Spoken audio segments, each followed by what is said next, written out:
So my name is Edgar Fernandez, and I'm actually gonna share my screen to my website, and then that way I could fully introduce myself, and so people get to see me. Um, so once again, I'm Edgar Fernandez. I'm a muralist, visual artist. I do a little bit of different mediums. I do mixed media. I do paintings. I do drawings. I do printmaking, and I do a lot of collaborations as well with the community around the valley, and that's pretty awesome to do that because I get to extend the work that I do, and then the community gets to be part of it. So I think that's the beauty of it.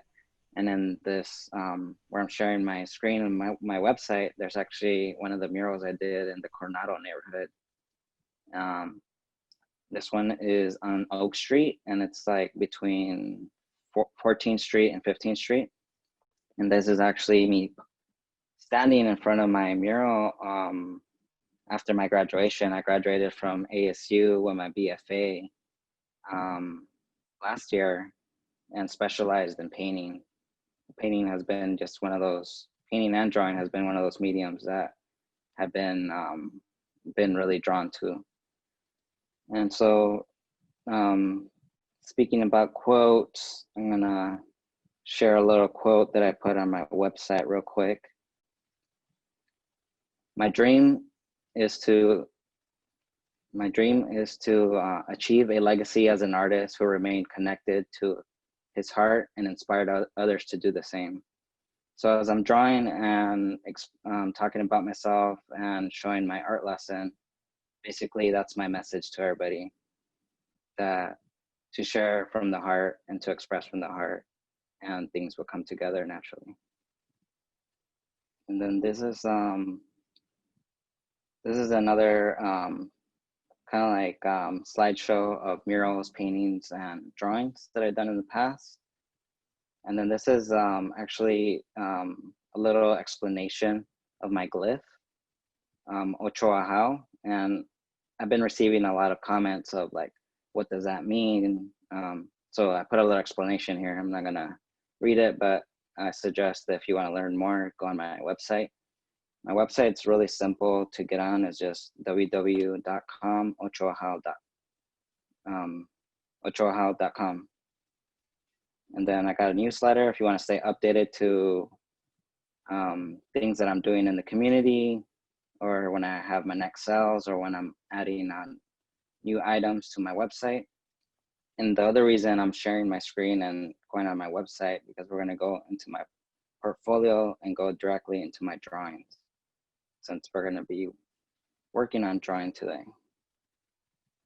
And these top ones are some of my more very intricate and just very time consuming, and a lot of hours I put into these. These are graphite and charcoal on actually watercolor paper. But I'm gonna share this one. This is, if you guys could see, this is actually the shirt that I'm wearing. So I think that's a very cool thing about these drawings that I'm gonna be showing you, just like this one over here, is that if you get a clean picture of it, you could literally transform this drawing into almost anything. It could be a print, it could be a sticker, it could be a design for business, it could be a logo, whatever you choose to. And yeah, and then I'm gonna go back and I'm gonna show you a few other drawings that I did in the past. And the reason I'm showing you guys these drawings as well is because this is a very similar technique that I'm gonna be walking everybody through and just sharing a little bit about my process. And these are basically just ink on paper. And when I say ink, I mean like pen ink, so like micron pens. Okay, and then some of these are actually just regular pens. So that's what I'm gonna talk about a little bit when I go into the materials. And then this one's actually like ink. Let me see. Yeah, this is India ink with the paintbrush on paper. And I like to draw a lot on watercolor paper because it lets me I just like the thickness and the texture of watercolor paper when I draw on there, but it also lets me to do a little bit of mixed media if I like to. To me, prickly pear is something that I'm personally connected to, not only because it's a desert plant and cactus that we see almost everywhere, especially in Phoenix and most parts of Arizona, but it's because it's also connected to my roots, to my indigenous roots, and also my family roots. I grew up as a little kid eating, nopales, not just the fruit that most of us eat or drink tea from, but the actual cactus. And it's actually really good, by the way. Okay, so this is the drawing called Prickly Pear with Spirit. And this is actually something that we're gonna draw today. It doesn't have to be exactly, but as the way I like to approach a lot of these drawings is to approach them very naturally, very organic and very loose. So there's really no structure or plan. A lot of it comes from imagination, but also from actually taking some pictures of nature and using those references and actually like putting them next to me. So once again, this is a micron pen that I use. I like to start with the number 1 because it's not too thick and it's not too thin, something in between. And I just put one of these on when I'm drawing for extended amount of hours, because as you learn, your fingers will start cramping up once you draw for like more than 4 hours or so. And then I also use this, which is just a mechanical pencil. And then I use number 7 lead. And I use this to start off. So I use this to start off to create a very gestural, very loose sketch, basically. And then I go into using this.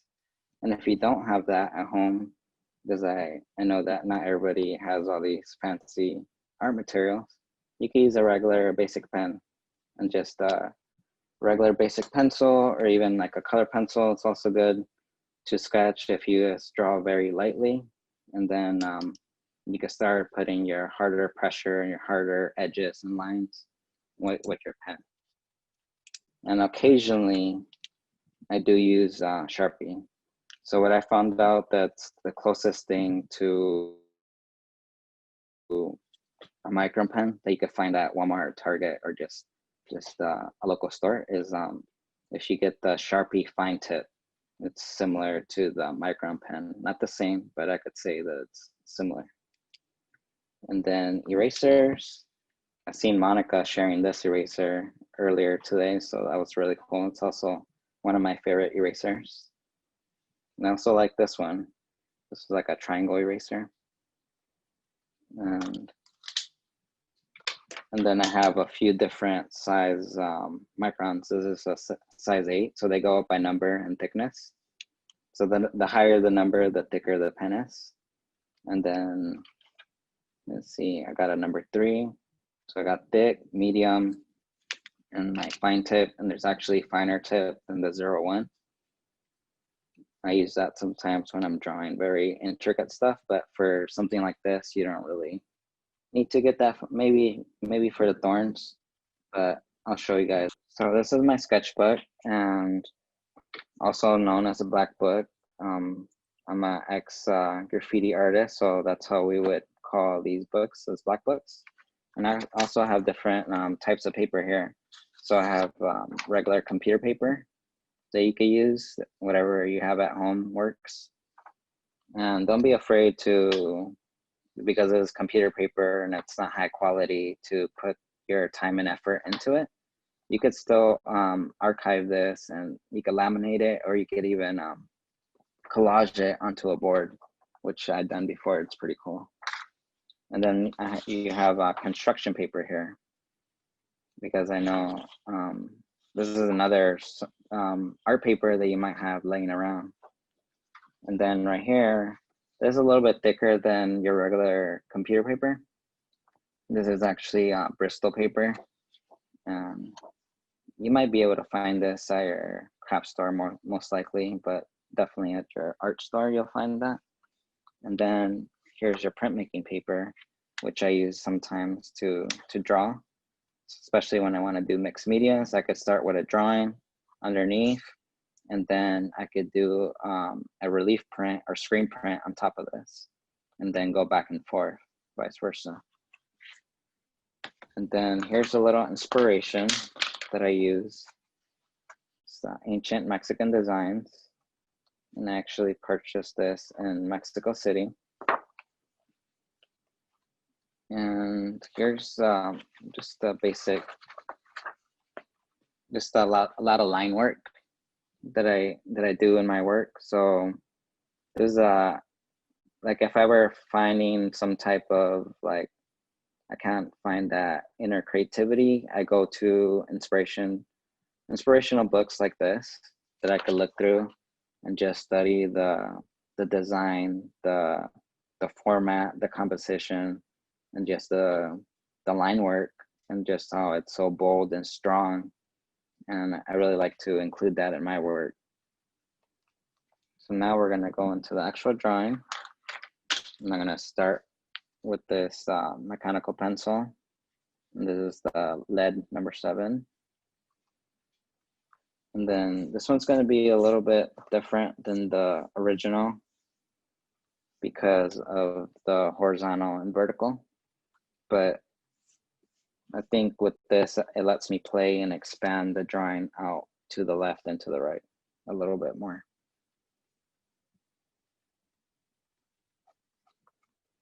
Feel free to ask questions as I'm drawing along.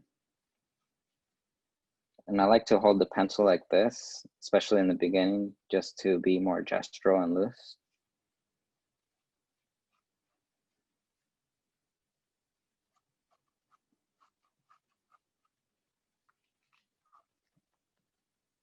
So if you ever look at nopales or prickly pear, however you know them as, they almost have like a diamond kind of feel to them.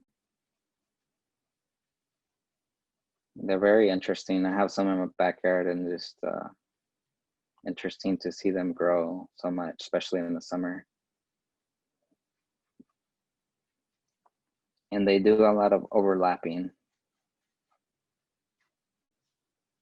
So that's the cactus, and then I'm gonna add the fruit that most of us know this plant as, prickly pear. And the fruit, it's really interesting because they kind of grow differently. Sometimes they're like these little pods, and sometimes they stretch out. And then when they're time for blooming, they'll have a little flower coming out here.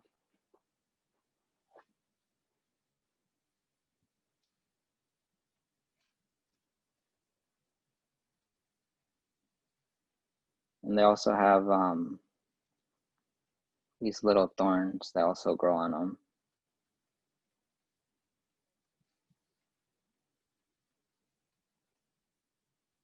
So once I have most of the structure down, then I'll start adding the spiritual element to this prickly pear by adding the faces that I call ancestral faces that I started seeing basically when I moved here to Arizona.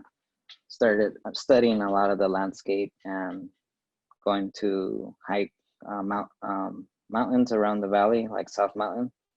I started to see a lot of these faces in the rocks and in nature. And then that's when I started digging into ancestral history. And I was just like, wow, like you look at these faces, they look exactly like Mayan art.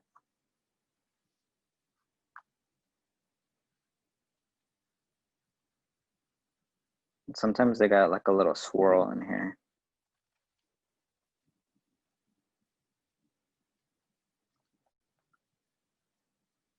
Right now I'm not using no photo references. This is just off memory since I see them every day in my backyard.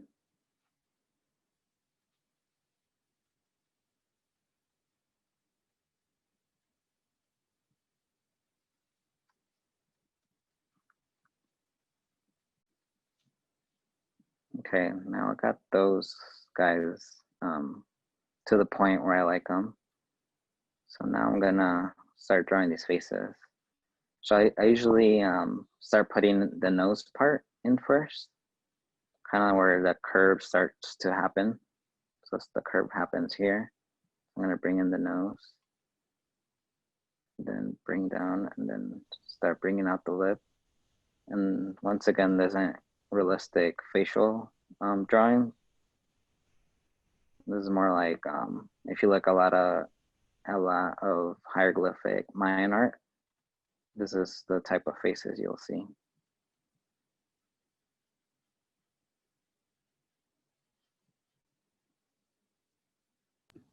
Jose, sorry, I started to call you Jose. Edgar, have you been drawing since you were a kid? Yeah, it's an interesting story actually because I was born in Los Angeles, and then I was 5 years old actually when we moved out of Los Angeles. My parents were like, it was early '90s, so we decided to move out of there. It was just getting very dangerous, specifically in the neighborhood that we lived at. So we made a drastic change and we moved to Michigan, where my mom had a lot of family members there. And one of the family members was my cousin, my older cousin. And when I got there, like he was drawing like a madman. He had a bunch of cartoon drawings everywhere.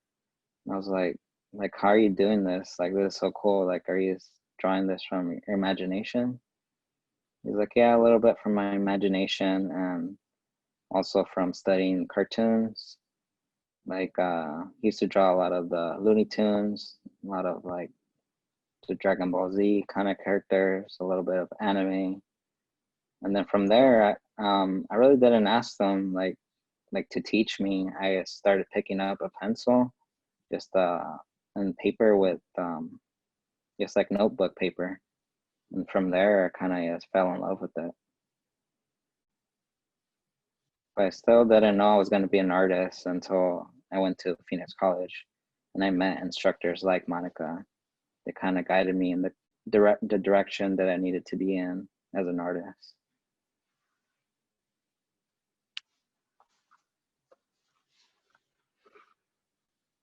So here's some of the faces are in there. Sometimes I switch the faces facing left or right, but right now I'm putting them all towards the left. I'm gonna draw actually a sun here.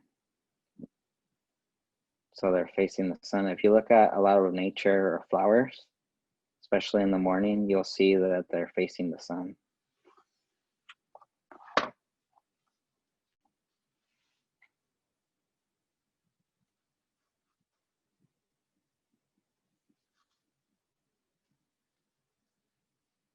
Oh yeah, and then reason for the globe is also, as you learn when you're drawing a lot, you tend to do this.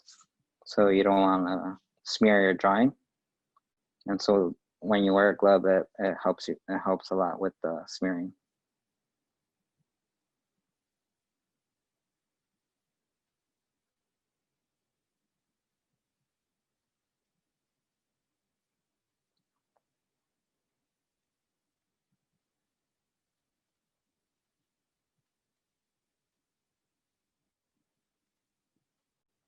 Okay, let's then I'll go back and edit. The way I approach drawing is like how a writing instructor taught me how to write. It's like you keep going, you keep going. Don't worry about editing. You edit last. So that's kind of how I approach these drawings.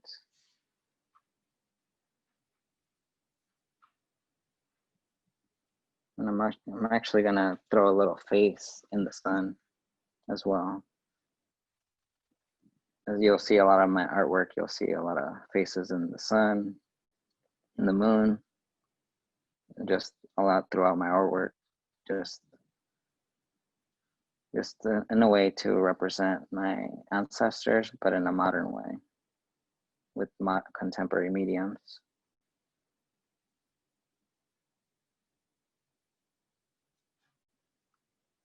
So I got that. And then I'm gonna go with my number 1 micron pen now. Let me show you just a little closer up the stage that it's in. So right now it's very loose. And there's a lot of lines everywhere. Then I'll clean it up towards the end.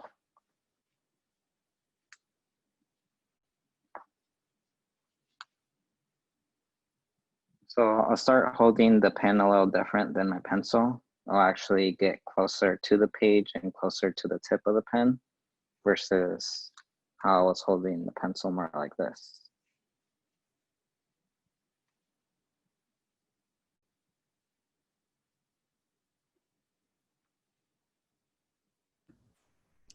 Edgar, could you talk a little bit about using the gripper too? Oh yeah, so the gripper, I took a drawing class in Phoenix College. It was a comic book class. And I never drew so much in my life, especially such detailed work. And the instructor actually suggested, it's like, you should get a gripper because your fingers, you're gonna start hurting. They're gonna start getting sore. They're gonna start getting falling asleep or getting numb or getting stuck. So this really helps. It's almost like a pillow in between your fingers, and it gives it that extra cushion, and it really helps, especially the more pressure you hold onto your pen or pencil. It helps to ease and relieve pain that could happen within your fingers.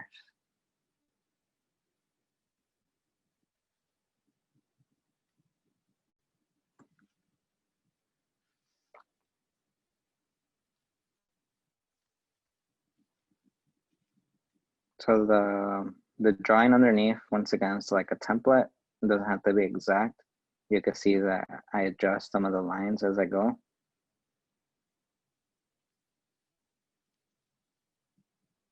Another thing I learned in that class was, for example, I'll go here. When you draw a straight line, was you hold your breath as you draw. So I'll hold my breath and then breathe out.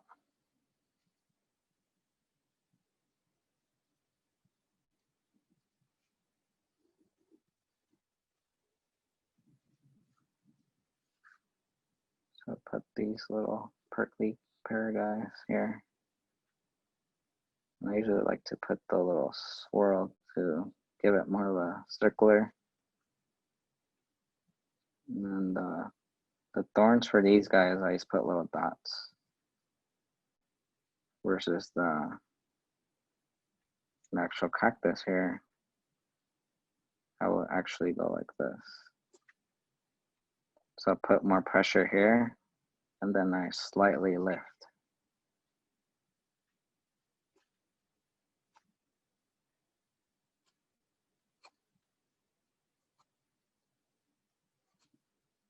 So I do two.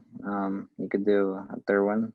If you look at closely at the prickly pear, you could see that there's sometimes multiple thorns coming out.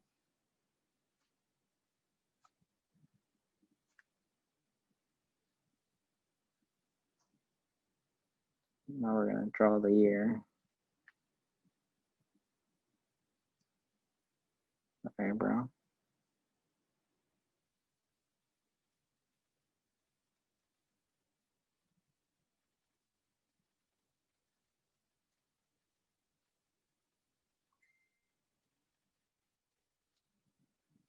So a lot of my work is very meditative.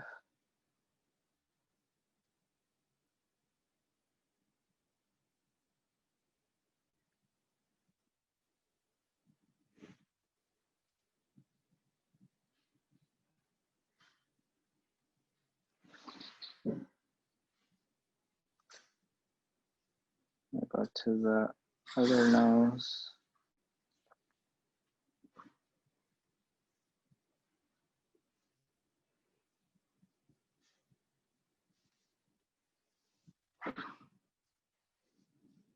Hey, Edgar, I know one of the Yes, things that you've also done to gain experience is that you were a studio assistant. yes. Yeah, and can you talk a little bit about that? And maybe we have some emerging artists out there that might consider doing something like that to learn from an established artist. Yeah, so I've been off and on for the last, I want to say 4 years now, a studio assistant with John Randall Nelson.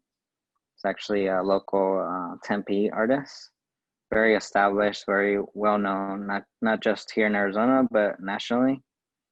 And you'll probably see his work. He has literally work all over Arizona, from sculptures to public art.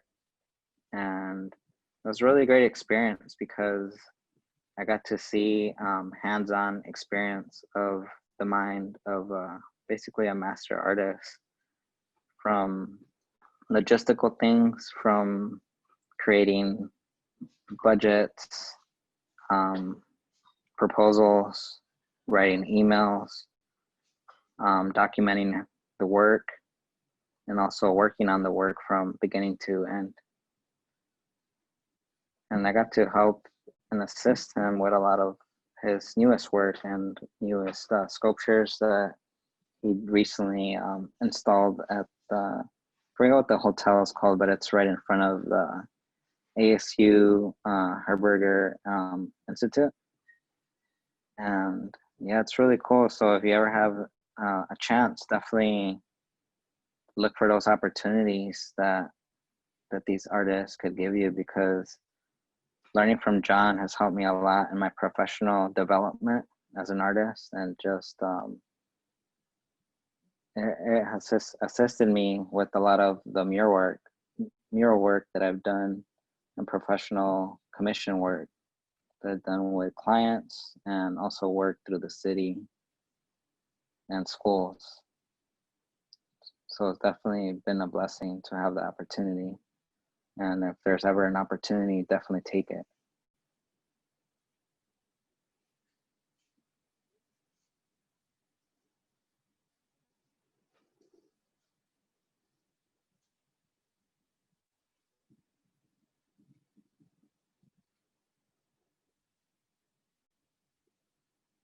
And if you guys ever go to Old Town Scottsdale, you'll see his, I think it's like a 40-foot steel jackrabbit. It's pretty awesome. It was crazy working on that piece with him, and just the machinery and just all the background. It took literally 2 years for that project.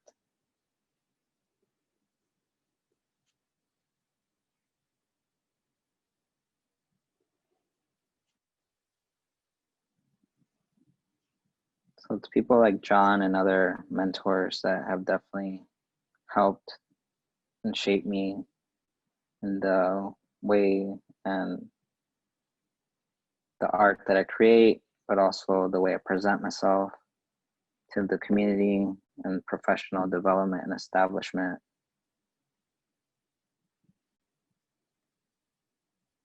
It's always good to have a mentor as an artist.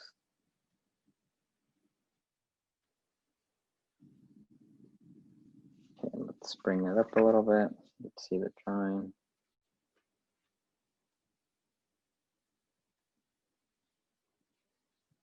Okay, now I'm gonna go and redefine the sun a little bit.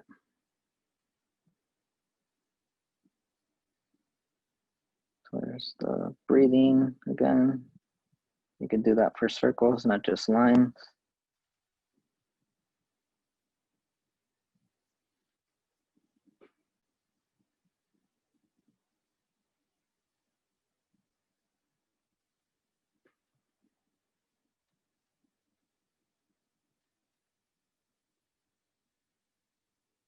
Okay, now I'm gonna get my triangle eraser. And this other one that was one of my favorites, and also Monica's favorites. For this, I would use it more for like If I'm drawing very intricate and very small detail work, and I would really go in for example, like on the prickly pear, I could go in here. But if I just want to get it done a lot faster, I'll go in with this.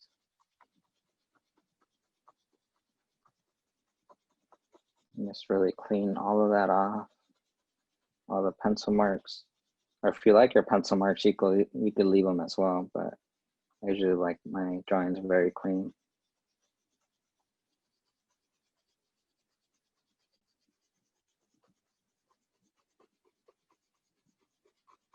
And then I'll show you guys a little technique that one of my professors showed me at ASU. He was actually my painting instructor, but he taught me a lot about drawing. So instead of wiping all this eraser residue with my hand, there's actually a specific brush that you can use so it avoids smearing.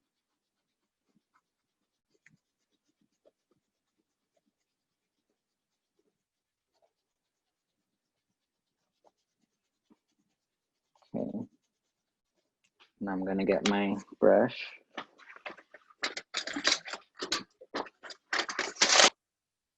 So here's the brush. So it's you can find this. I think he got it for us from, I want to say Blick, but I'm pretty sure you could find it in other places. It's just a big brush with natural hair. And so what I'll do here is gonna brush away. And then you could also see all the places that I missed as well, that I didn't erase quite well.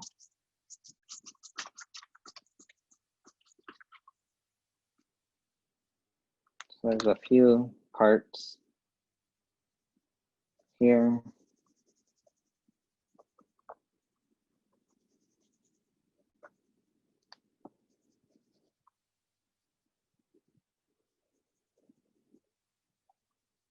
I think that's pretty good. I'm gonna go again with the brush.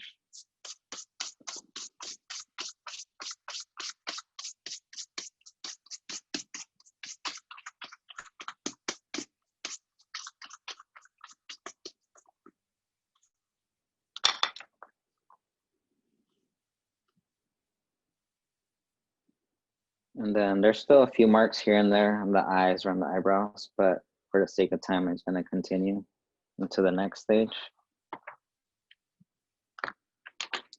So now I'm actually gonna go in with my fattest brush, my fattest pen, I mean.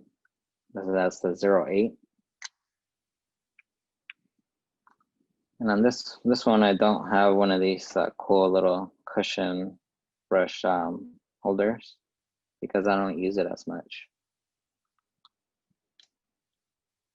And since my sun is here on the top left corner, so my thinner lines are gonna be on the left, and then my thicker lines are gonna be on the righter bottom corner. And that's gonna give it a little bit sense of weight and also depth and shadow.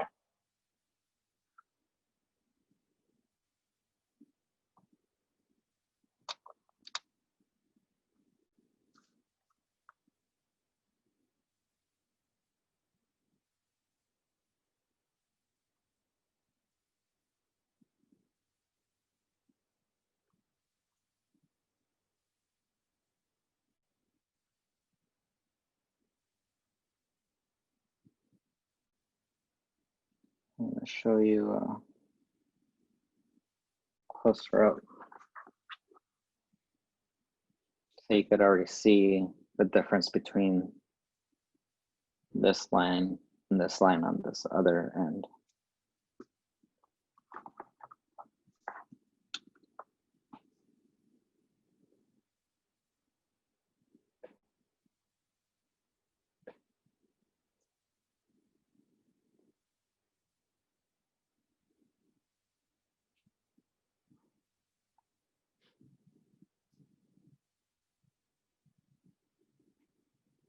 If you ever look at my website logo, you'll see very similar face, but that one actually represents specifically my Mayan birth name, Ochoa. You'll see the symbolism with the number 8 that's in the face.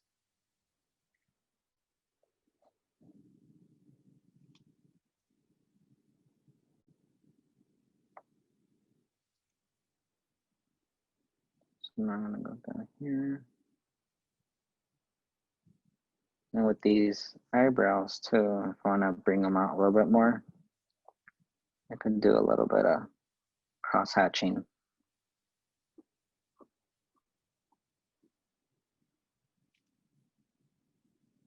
It gives it a little bit more character to the face as well.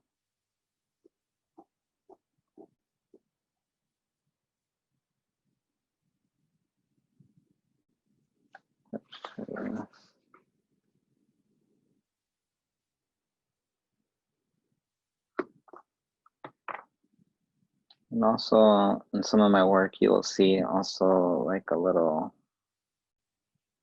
some people think, what is this guy blowing smoke, or is he smoking? And I was like, nope, it's his breath. And if you look at a lot of pre-Columbian art, you'll see this same symbolism. And they call it palabra, so the word. So this figure is speaking.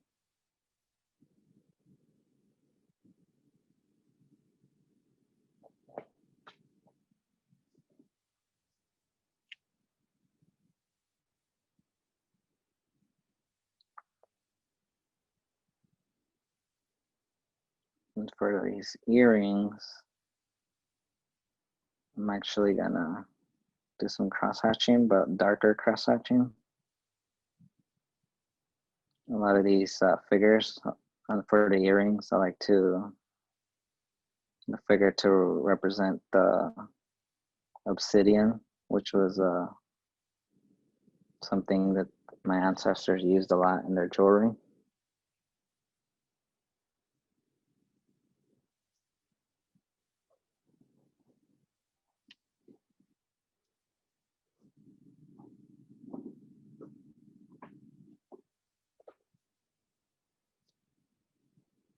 It's interesting because with these pens, if you put them in a certain angle, they'll work better than the other angle. So you've got to figure them out. Sometimes they're, if you leave them out for a long time, they will dry out. So you got to keep them in colder temperature if possible, moving in Phoenix. So now I'm going to go to the top, get some of these. Hey, Edgar, Yes. I've had that same experience with those pins drying out. Do you keep yours like in a box, or how do you keep your temperature fine for those pens? Yeah, I usually put them sometimes in a box, or I have them right now. I have them in a pen kind of like holder. And what I do, I leave them in the studio with air conditioning, and also leave the air on, because I also use a lot of paint in my studio too. So especially for acrylic paint, since it's so sensitive to the heat. And I feel like that helps out.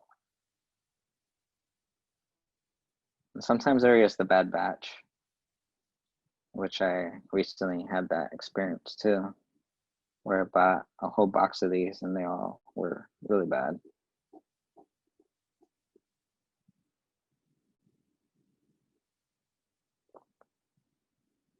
Yeah, so those that are not following me, you can find me on Instagram, Ochoa, the number 8, AHAU. And also that's the same way you'll find my website as well. I just literally launched it last week. It's been a good experience, a lot of positive feedback on that.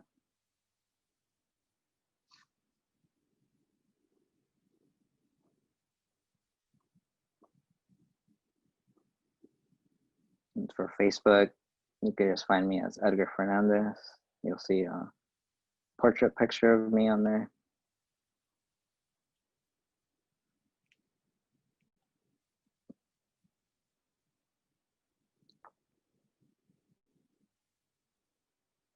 Oh, one other thing that I wanted to highlight is this pen. It's actually just a jelly roll. It's a white jelly roll, size 8 as well.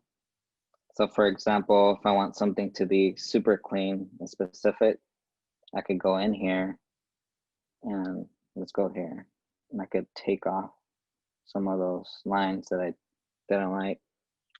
And sometimes with the first run, it could be a little dark and grayish. So I would let that dry and then make sure that the pen's clean as well, and then give it another go. And then I'm gonna go back with the number 1. And I'm gonna add a few more thorns in here.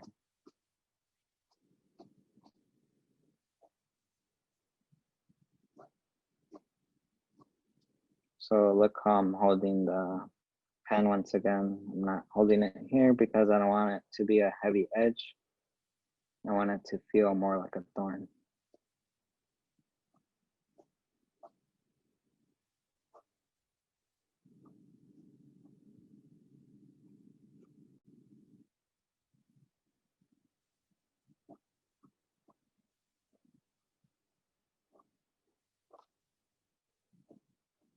Doing these thorns could be a little therapeutic as well. So you're just moving, you're trying to move organically in different locations of the drawing.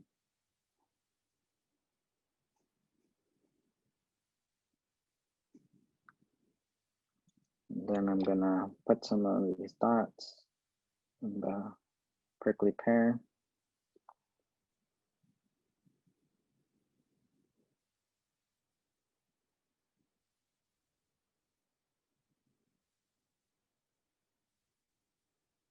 And prickly pear is also very medicinal and also very tasty as well, if you ever tried it.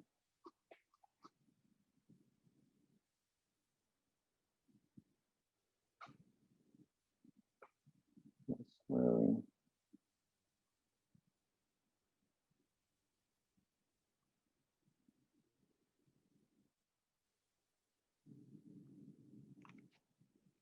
so can't leave this poor sun alone, so we're gonna give it a little depth as well.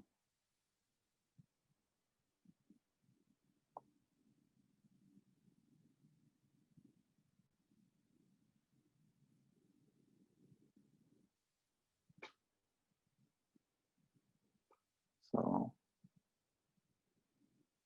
as Bob Ross would say, happy trees for me are happy faces.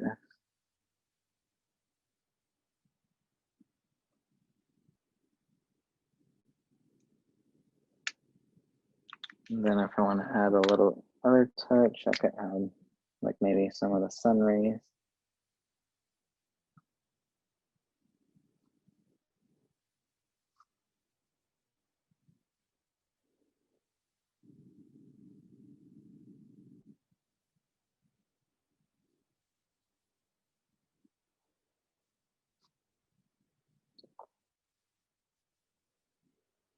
Something like that. Sometimes I go back into the eyes and just give them a little bit more character.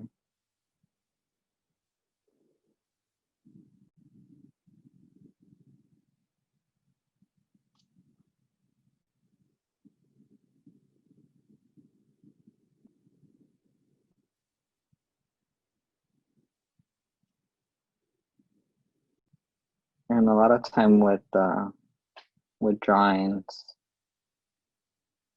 sometimes I'll let them sit and just be like, okay, I'm gonna call it done for now, but I'm gonna come back again in an hour or tomorrow with fresh new eyes and make any adjustments that you didn't see at the moment because you're so into seeing your drawing so close up.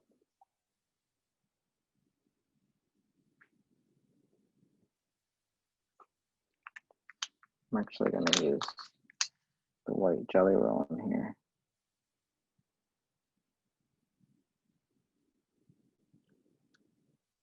So think of the white jelly roll almost like a whiteout.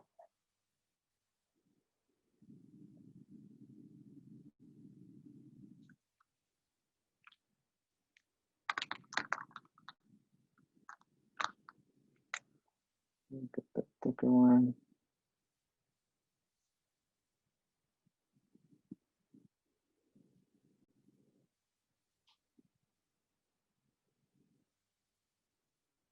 I was actually going to have a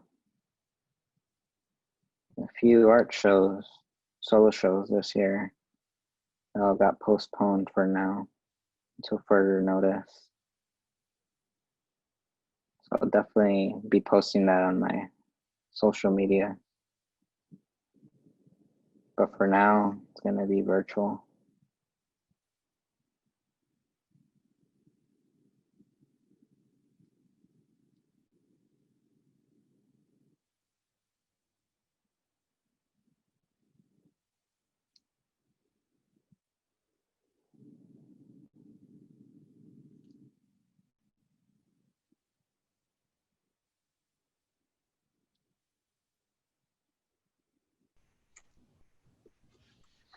There you go.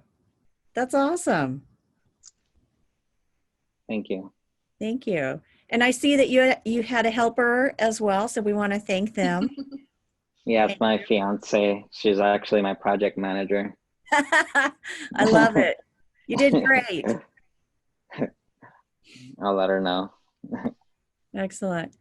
Edgar, thank you so much for being with us and sharing what you do and a little story behind what you're trying to accomplish. We appreciate it. Awesome. Thank you for this opportunity and letting me share my voice in a different medium.